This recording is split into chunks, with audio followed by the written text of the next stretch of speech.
If you're looking for meaningful ways to support the veterinary community this gifting season and discover some pretty incredible resources along the way, I've created something special just for you. For the third year in a row, VetLife Reimagined has released a free, downloadable gift guide featuring books, games, and products created by past podcast guests. These are veterinary professionals who've taken their expertise beyond the clinic to create tools that educate, inspire, and bring a little bit of light to the world. New this year, I've also added a section with budget-friendly gift ideas for animal lovers.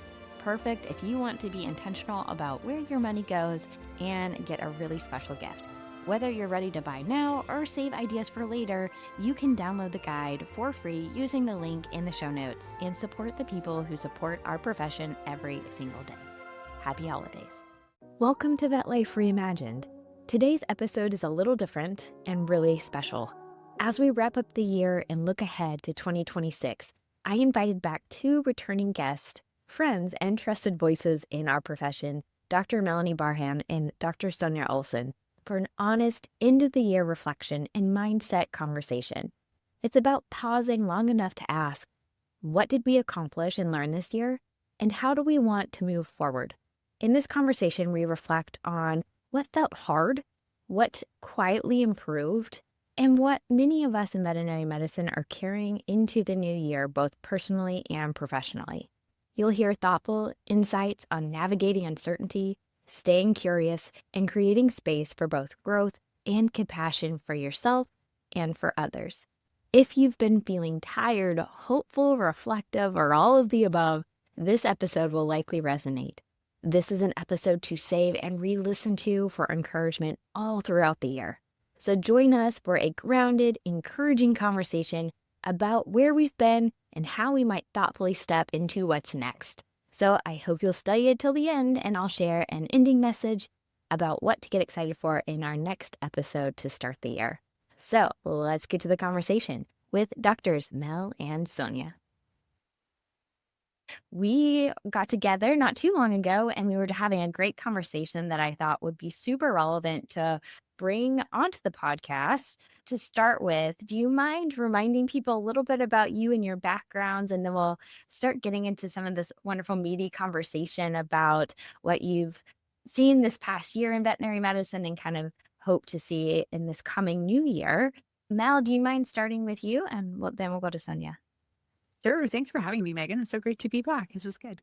So I'm Dr. Melanie Barham. I am located in Canada, and I am a veterinarian. I also have an MBA in sustainable commerce and a project management designation. This past year, I also got some additional coaching qualifications and business coaching and conflict coaching. And these are all subspecialties, and then career coaching as well I already had. But so a couple things that have changed since I was last on the podcast. I've had an interesting career in veterinary medicine, and I truly believe there's so many different ways to be satisfied as a veterinarian and so many different career paths, which is why I love VetLife Reimagined. It's just such an important topic. I've worked across all types of different parts of the agriculture sector and the veterinary sector, and been really lucky to work in different roles as well, whether that's in surveillance in academia, in equine practice and performance practice. And more recently, I've moved into supporting businesses and also organizations and leaders as they move forward. One of the things that I realize that I really love and I'm also really passionate about is supporting leaders as they grow, and organizations and businesses to grow with purpose. So not just growing for the sake of it, but growing on purpose and growing intentionally. So I do that through my business, MKB Strategic Consulting, where I do strategic planning, coaching, and then consulting and speaking as well. Wonderful. Sonja? It's so fun to hear all of that. It's been a journey. Hey.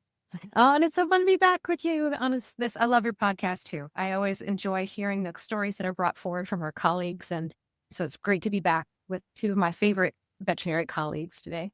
So I'm a long-term emergency clinician times several decades while I was in clinical practice. Currently, I live over in Vancouver, Washington, so just south of Vancouver, BC. And what I'm spending my time in 100% now, it was evolving over a course of time while I was still in clinical role. It was really clear to me that I also care about humans as an animal and their well-being and the suffering that they experience. And so much of it seems so unnecessary, particularly for our caregivers. And that really lights a fire under my belly and heart to keep being a champion for people doing good in the world. It's hard work, it's emotional work, it's meaningful work. And people end up not necessarily having the information, the awareness, the resources that they need to do this work sustainably so, but they're there. And the fact that it's there and that we didn't know about it for so long, and so many people suffered, left the profession, died by suicide, experienced mental health crises, physical crises. I honestly, I get all like riled up about it. I'm like, I will not abide. It cannot stand. So I'm very passionate now about speaking, writing, coaching, really being in a place of collaboration with like-hearted, like-minded souls. I love collaborating and bringing these conversations together. One of the things I'm really wanting to see more of is global conversation, this one health mindset where we do such good in the world as veterinary professionals and finding each other, finding the causes and moving problem solving together faster, more efficiently as healthier versions of ourselves and utilizing collective intelligence. I think it's just, we're just primed to do it. So I see myself as just honestly as a huge cheerleader and champion for this and helping people make the connections that they need and get the resources that they need. So that's what I'm up to full time with Heartstorming Wellness. People may be like, what's that all about, Sonja? What's that name? Because I come from here and people who know me know that's true, that I am is about as authentic as you get. And it's important to me that we have conversations that are not over intellectualized, that we really come from our space of values and of heart and purpose. So I'm really looking forward to utilizing, like Mel, I added coaching to my repertoire this year, neurotransformational coaching, yum neuroscience, to some of the things I'm doing. And I've submitted my second book. My rough manuscript is in. So this next year, I'm excited. I will be a contributing author and in my own book, 4 books. When I was reflecting upon it, I was like, that's amazing. So super excited for what 2026 is going to bring for collaborative conversations. Super exciting. Yeah, I know both of you have had a huge year. And Sonia, you make a good point too, is we like neuroscience, we like science and that kind of thing, but we also have to go back to the heart side of things too, the purpose, the values, the passions, those kinds of things as well. And we were talking about how important it is to have time to pause and reflect on those things. Like, what do we value? What gets us excited? What maybe makes us feel sad too, right? Like we need to reflect on all of the things so that we can also move forward in the correct direction. So both of you are great at being able to do self-reflection and pause and reevaluate. So I would love to kind of get your thoughts, both on a personal level. It's the end of the year. It's a great time to do this activity. So like starting a new habit, they recommend like starting on a Monday or something like that. But anytime it's like something new or a start is a great time to do this. So how have you done this where you have stopped to reflect personally? Let's start with personally, because I think it will also merge into what you're probably seeing as a veterinary community as a whole. So, Mel, what about you? So, thank you for being willing to be vulnerable. These are vulnerable questions. What are some of the things that you've kind of decided for yourself and that might help guide you going forward? Yeah, good question. First of all, I feel like if you are constantly doing things and you're super busy, it is hard to make space to stop and reflect. Like a lot of people might be listening to this. And if I was listening to this, I might be thinking, okay, I'm just limping to the finish line here. I just need to get through Christmas. I've just finished Thanksgiving, or I'm just, oh my gosh, I can't. There's so much to do around this time of year. Whether you have a family or you don't, or whether you're traveling or not for the holidays, there's just so much to do to wrap things up at the end of the year. So it's also okay if you aren't able to right at this moment self-reflect. But there can also be really micro reflections as well. It doesn't have to be a big like journaling retreat for 3 days or like even an hour. It can be just, oh, I'm actually better at this than I was last year, or like, oh, the way that it would have been this time last year. And I really appreciate that it doesn't have to be perfect to be pretty good, to do a small reflection. And I'm always reminded, I have a lovely friend who, if there's something hard that I'm going through, she's like, "Wow, do you think you're better at this than you were last time?" And I was like, "Yes, I think I am." So like we just sort of give each other a high five, like, "Oh, I think I am better at this than last time." Or you know what, this would have been a lot harder for me and it would take a lot out of me a year ago. And now, like whether that's a procedure that you're getting better at, or whether that's conflict, or whether it's like doing something, we forget how far we've come. It was a real lesson for me this year. I decided with my new business when I launched it a year and a half ago, almost 2 years ago now. But when it was the year mark, I decided I was going to take the day off and I was going to just call it Founders Day, and I was going to have the day to myself and just do something fun. And I kind of vaguely I felt bad for doing that because I felt like I hadn't done enough, or that it hadn't gone well enough, or that I hadn't done very much at all. And so I challenged myself to like do a reflective practice that I do often with teams, and tallied up all of the wins that I had, or just the things that had gone well, because I didn't want to focus on the stuff that had gone badly just yet. I think it's important to do that, but I just tallied up the stuff that had gone right. And I looked at the list and I thought, oh, actually, like if I hadn't done this, I would have felt this vague sense of unease that I hadn't done very much, because I think generally in our society, we compare ourselves all the time and we don't think about it. And we're always thinking, I'm not good enough. So it was never more evident than that moment in time where I had this really big feeling like hadn't done very much, or hadn't done enough. And then I tallied it up and I was like, wow, I have helped 19 entrepreneurs this year. I have helped businesses grow. I have helped so many startups launch. I have done all of these facilitated things. I have done all of these speaking things, and I have done all of, and it was like, oh, and that's great. And isn't that wonderful? Like, I actually did it. I did what I said I was going to do, and I did better than I thought I was going to do. Isn't that wonderful? Like, but if I hadn't paused to do that, I would have just felt this vague sense of unease and just kept going on that treadmill of like never enough. So it was a big lesson for me, for sure. Yeah, I just want to comment for those that are feeling like you're limping into the finish line or just living to Christmas. I totally get it. I'm kind of there myself. So just to relate for those individuals. And you mentioned talking with a friend and your friend helping you reflect. And so I think being around individuals or communities where they help you do that is super valuable. Those relationships and connections are really important to help us be our best selves and remember what we've done well. So I just wanted to comment on that too, is finding those individuals that will help you do that. So yeah. What about you, Sonja? I love all of this. And I really love a few things that we're bringing up here. Number one is the power of the pause. It's just vital. And as you say, Mel, it can be just a moment. It can be just where you really reflect. It's in the daytime and you're practicing and you have, we call this forward for many teams, right? Have you celebrated your micro wins today? Have you taken a moment to notice all the differences that you made in the animals' lives and the people's lives? So it's really a practice, isn't it? It's something that we as a community haven't really developed as a routine. And so it's something that we can role model, right? By doing it ourselves and then teach it to our teams. And so that they're practicing it more regularly for themselves personally and professionally. But it's our natural human selves and the way that we're wired that we aren't necessarily focusing on the positives, on the wins. We know this to be true. And of course, geeking out on the neuroscience for a moment is that there's so much capability with neuroplasticity for us to choose a healthier approach, a different perspective, opening up the lens and saying, what else is true? And having, as you say, each of you, having a colleague, a trusted friend to really hold space for you and say, have you considered what else might be true about this? And can I tell you what I see? I love that, by the way, having trusted colleague friend to say, what do you see? What am I not seeing about myself? Right? Because we're so hard on ourselves.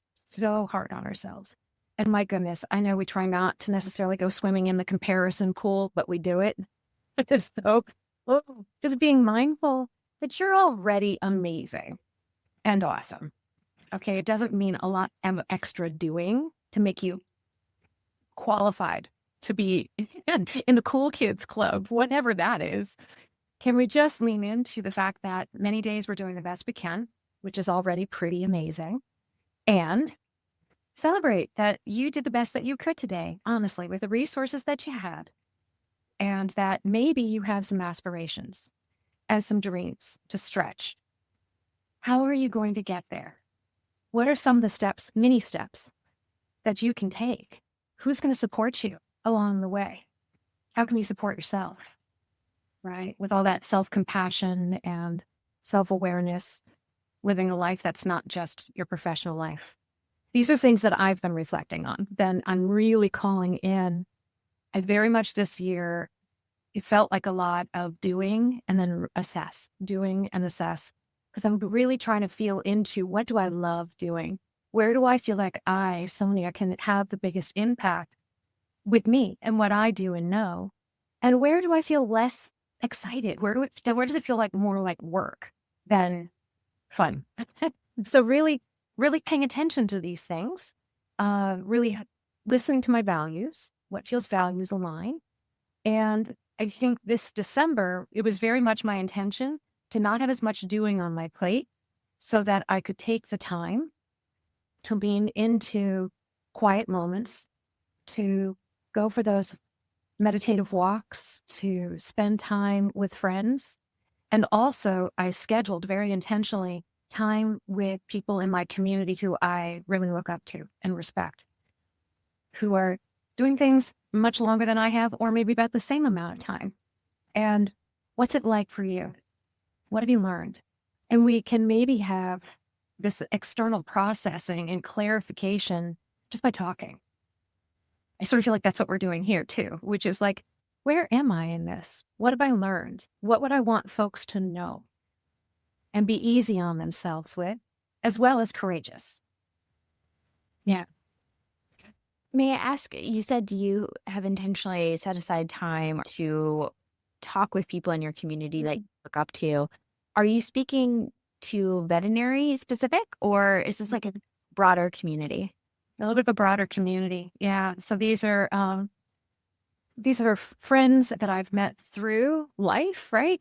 But also through the veterinary community, for sure. I mean, I have to be honest in saying that I feel like the people that really get where I am and what I'm trying to do are going to be most likely my veterinary colleagues. They can better understand the issues. But we all know that caregiving concerns doesn't just live in vet med. So I really feel like it's helpful for me to talk to people that are outside of vet med and just be like, what's it like, in spaces of human med, education, teaching, law? I think there's lots of different places of stressors that I don't know their experience. Yet I'm curious as a human, what have you figured out and what's working? And what do you wish there was more of? So just hearing it from different spaces. And then also every time, and I'm betting you guys have this experience too, trying to explain what you do and why you do it to friends and family members, just having had Thanksgiving gone by. They're like, what are you doing again? And why are you doing it? And I'm like, it's a great practice. You get to practice using different words and approaches with folks that are outside what we know. I found that to be really healthy. It's a good way of putting it instead of frustrating.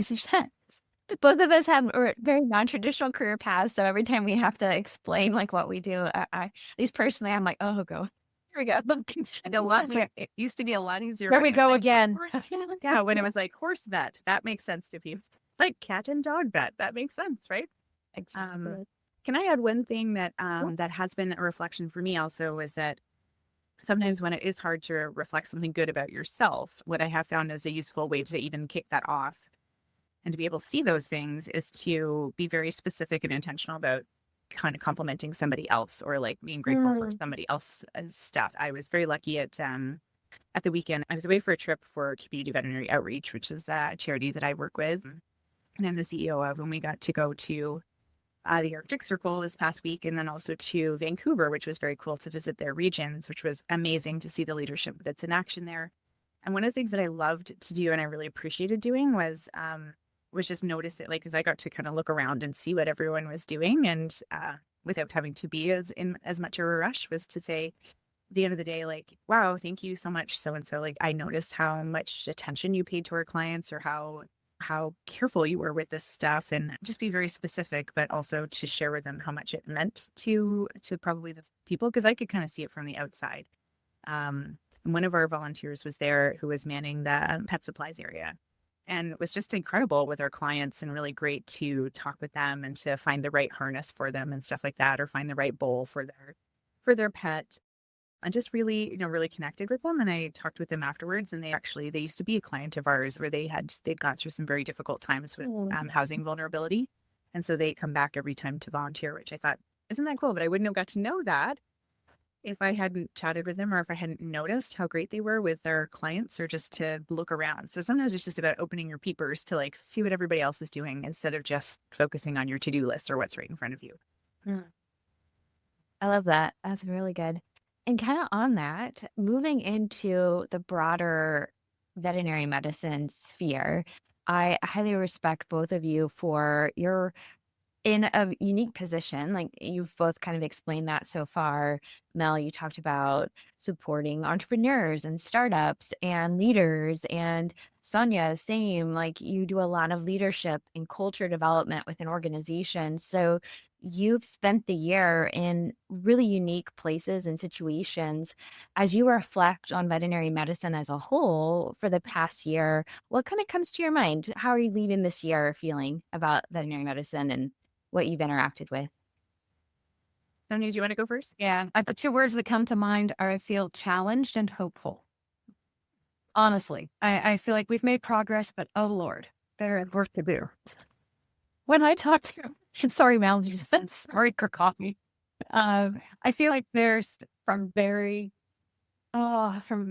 places around the globe. It's not just in North America, right? These are conversations around how do we create a sustainable profession for the good that we want to do in the world with the animals that we want to serve, and for the joy of being in the veterinary profession.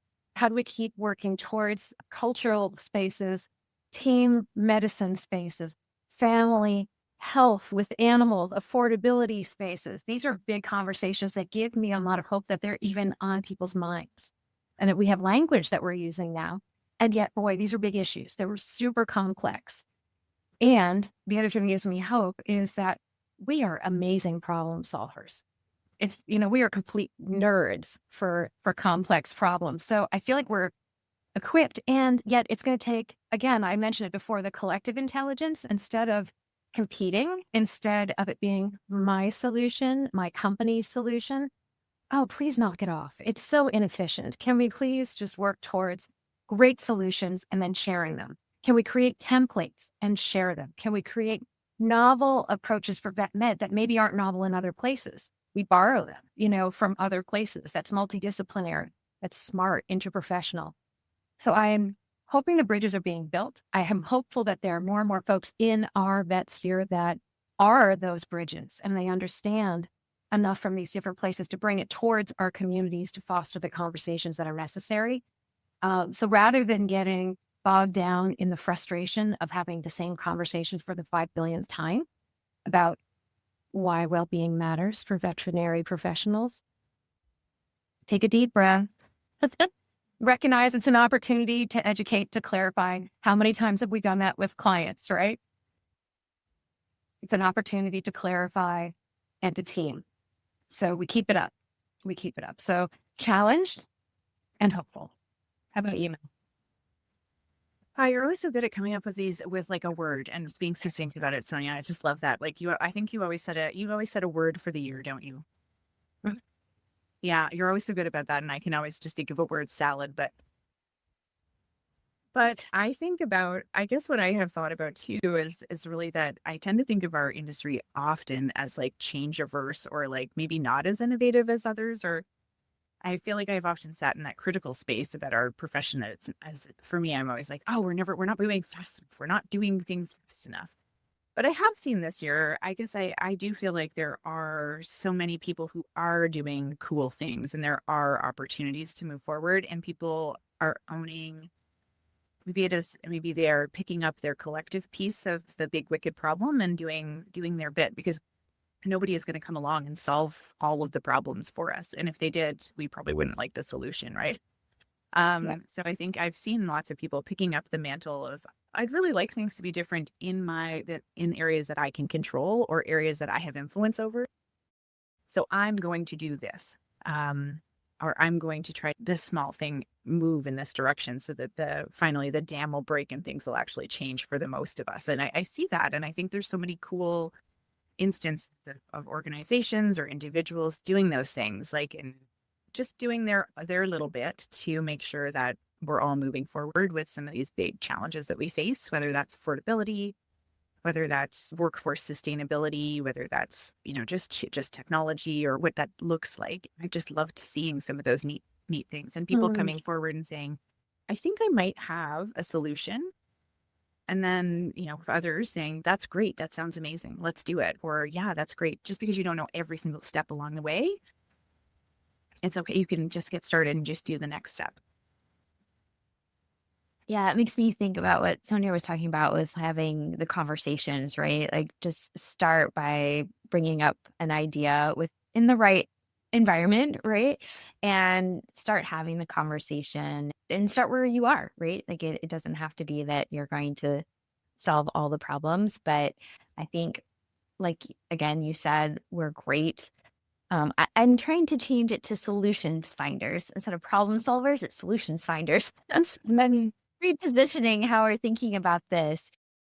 I have a podcast full of examples. I think of the way that we see the world and we're called to do something about it too. I think that is extremely hopeful. And before I forget, Sonja, if you have a word for the year, what was your word this year? This year it was trust. Oh, okay. So it was me really leaning into trusting myself, my intuition, and my deeper knowing, and trusting that the universe was going to bring opportunities towards me that were meant for me, and that I just needed to pay attention.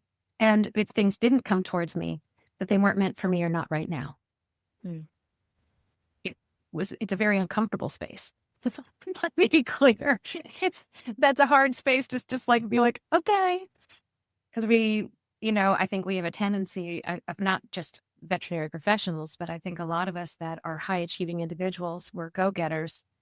And it's hard to not be in a space of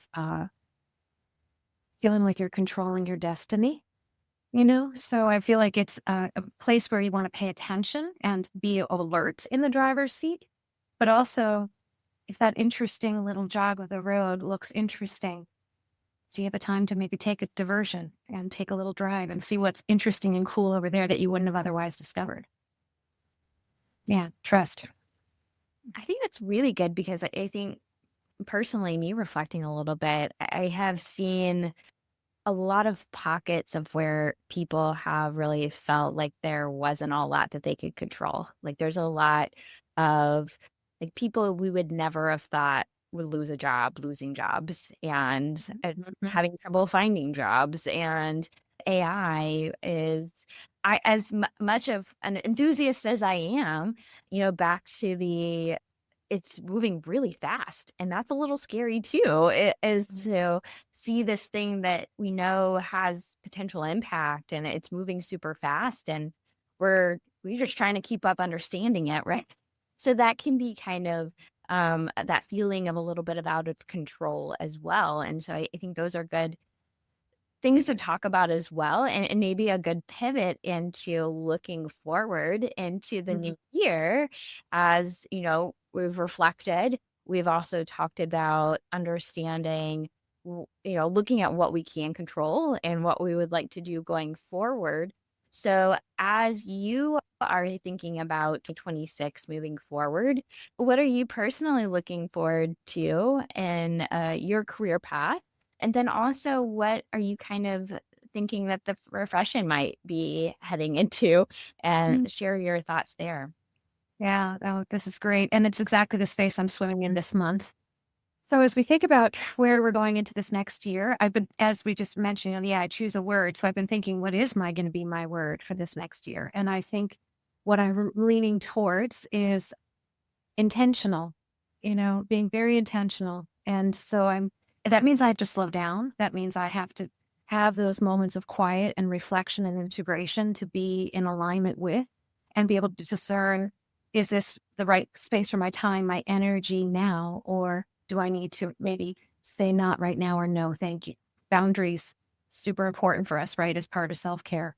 So intentionality. What I'm excited about myself, and it's something I'm calling in, is that I'm feeling very moved about being more connected with our global veterinary colleagues in communities that I feel have not really received the amount of resources, conversation, speakers, et cetera, that we are blessed to have in North America, Europe, and Australia. What about Latin America? What about the places like India and China and the Philippines and Africa? There are veterinarians doing great stuff in these places, and they're removed from us to a degree by just a bit. How can we create that community space of support, of learning from one another, as well as also creating, I want there to be more of a flow of information. So this is where AI, this is where the power of, as much as we have to respect it and be, careful with the things that we do with communication, we can use it for good, for global communication and connection. So I'm personally feeling very excited and inspired by the idea of increasing the communities that I am connecting with as I go into 2026. I don't know what that looks like yet, you two, but I'm figuring it out. Figuring it out. That's fair. Just love hearing your thought process. Flowing. What about you, Mel? What are you thinking about for the next year for yourself and what you're kind of looking at for veterinary medicine as a whole? Yeah, good question. I'm not as clever as Sonja at being able to put one word on the year, but I do think about, I guess the phrase that I think about is like the time is now for lots of things, like around if you have a cool idea. I don't think there's ever been a better time to bring it to fruition. We have some economic downturn. We have some challenges in the market where, maybe before appointments are a little bit slower now. So there's lots of time to try different things. So I think for entrepreneurs, I think if you have a solution that might work in your practice, or you think that there's a way that you can help pets better, or a way that you can, help this world better, I think there is a good time to do that. And so, yeah, the time is now kind of thinks as maybe it's not necessarily the opposite of what Sonja's saying. It's like, maybe not now. But I think, for me, like the time is now to move forward and to lean into things that you want to do, that you're thinking about. I guess that's what I think about is like, we need to hear from many voices in the industry to be able to design solutions that will work for everybody. If you're waiting for some wonderful corporation or some group to decide to figure out the answer, I think we might miss out, or I think we might get things that are not designed for us. So if you have a solution to a problem, I think the time is to say it, or to do it, or to take it into action, even if it's a small pilot, or even if it's just a teeny weeny idea, or you're thinking would never work. I'm not sure. It might be the coolest thing ever. It might be, I think that there could be some things that could change the game, right? I really think back to 20 years ago, we didn't have emerge clinics, there wasn't a thing, or 30 years ago, it wasn't a thing. There may be some people who say nah, that'll never work. But I think just try things. That's what I'm going to have to try to live by too, which is just trying things and moving forward and seeing you're probably making a fairly educated guess. Because if you've lived it and you're sitting there thinking, I think I could solve this with something or other, chances are you've probably thought through probably more than a lot of other people, Very good point. I love that too. It is both sides of the coin, right? It's not everything comes at once. So some of it is the do what you can and things happen. Nobody wants to hear this, right? When you're in the thick of it, of maybe it's not time, right? But at the same time, it doesn't mean that you don't do anything or just assume everybody else will figure it out. If you have a thought, if you have ideas, start finding the right places to share those ideas. True. And whether it is a colleague that you trust or it's individuals like yourselves, you two are some of the people that I come to as my group for reflection, for my group for encouragement, a very honest reflection too. You don't want the people that'll just say, yeah, it's amazing. Like, right. You want the people that you trust to tell you all of it. And so, you are some of those for me as well. And so finding that group of people to collaborate with, to have these conversations, to decide what's one thing that we could start doing to test it out, to try it out, to see or, like if this is something that we feel like we can get behind and we're excited to try it. I would also like to say that I think there is value in it being a failure. There is value, and it's like, oh, the market wasn't ready for this, or like, you know what, that didn't work at all. There's value in that because, like, let's say that, I don't know, even if it's something simple, like, I wonder if I did this differently in conflicts, if this would make a difference or if this would be better. At least, like if that was a miserable failure, like that was the worst idea of all time, then you're not sitting on it and being like, well, I've had this idea and I'm just never acted on it. Or it might be the best thing since sliced bread, but there's also value. And like, I have lots of colleagues who have, had a business idea, launched something, it didn't work out, or the market wasn't ready for it. I think about there's a lady in my area a wonderful veterinarian who started an on-call business that was for equine veterinarians. That had been tried 2 to 3 times before. I was one of the middle people who had thought about trying it and got a business model together and stuff. And the market wasn't right for it. So it wasn't the right time. But, it kind of took some of those stakes in the sand to get things moving, right? So even if it fails, there's value in that. And that's just totally true for almost every innovation. There'd be like an early predecessor of, I don't know, even the computer or like a CD or like whatever it is. Like there's always these early things that maybe they didn't take off, but there's value in it. So even if you're not the biggest success in the world with it, there's still value in doing that and trying it. And if it's a massive failure and it's really terrible and it was the worst idea to manage in a conflict, or it was the worst idea of all time, cool, then we're like, well, right. Data, right? It gives you that data, right? It's like, and it moves you forward, and it moves whatever that solution finding is forward. I love the idea of failing forward. I mean, well, when I hear you, I get so inspired about your entrepreneurial heart, because it's just like, let's see what happens. Let's try. It's not easy to be in that space, and it sucks. No, it's a space. But that's the thing that I love, that I would love to bring towards people too, is embrace the courageous heart of discomfort in the learning. What did they say? Embrace the suck. It's like, oh, this is really uncomfortable. The not knowing is hard. The not feeling understood is hard. Not having the resources that you feel like are needed to really move an initiative forward can be hard and uncomfortable. All of that, though, moving forward intentionally and keeping the conversation going and believing in the potential outcome. Maybe we don't know exactly what that looks like. Maybe we don't know the time frame, but believing it is possible. I think that takes a lot of courage and stamina, so we have to, I was just sharing this with a mentee yesterday. How do we create the conditions for success? And part of that is just literally tilling the soil, and laying down the seeds, and some of the seeds won't come to life and others will. Yeah, I think it's a combination of planting seeds and the mindset of learning from everything.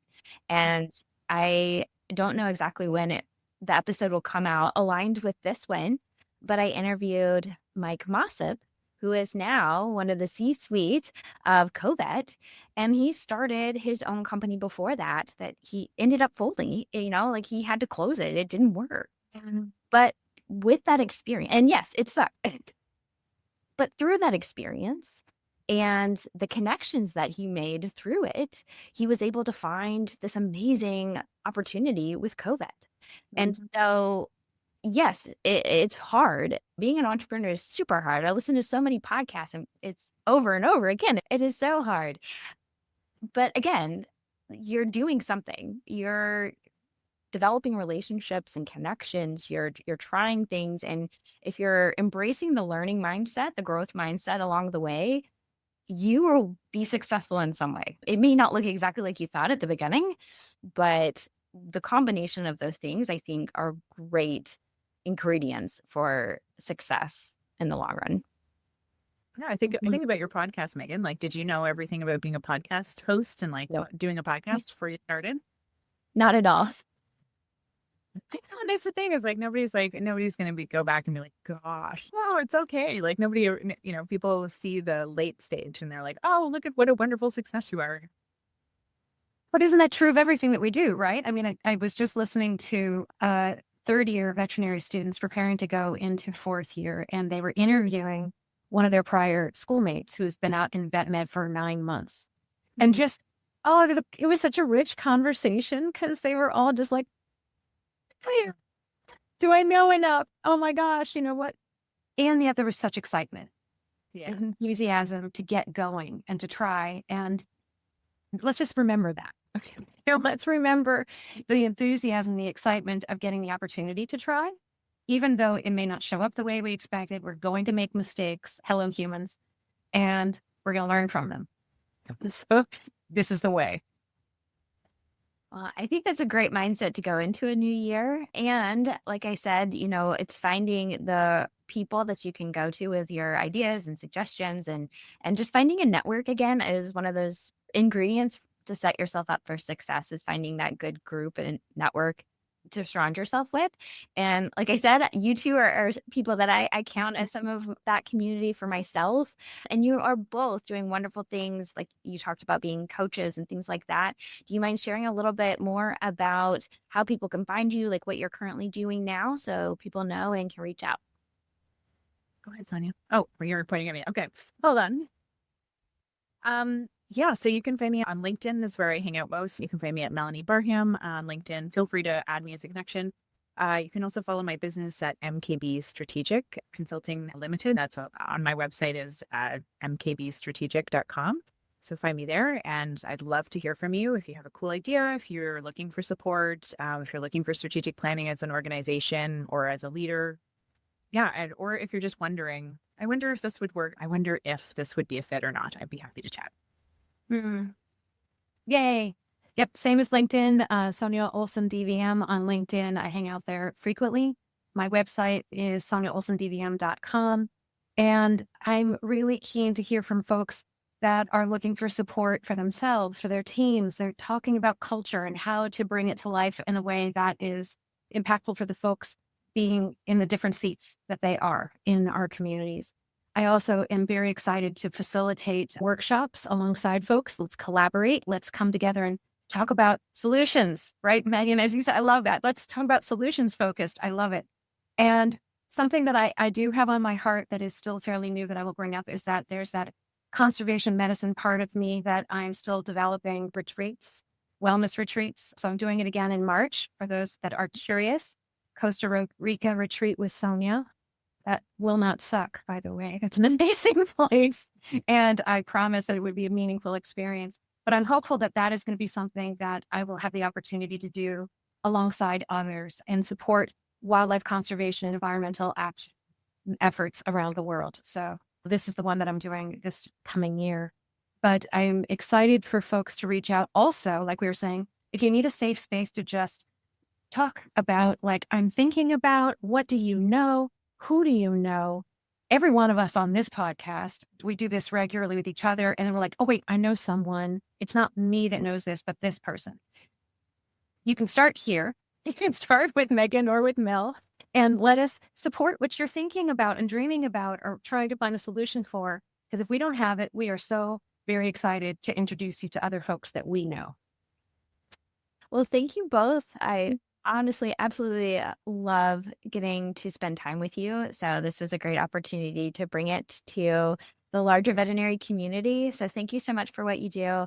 And I look forward to seeing everybody in the new year. I want to thank Melanie and Sonja for their honesty, their perspective, and their steady presence in this space.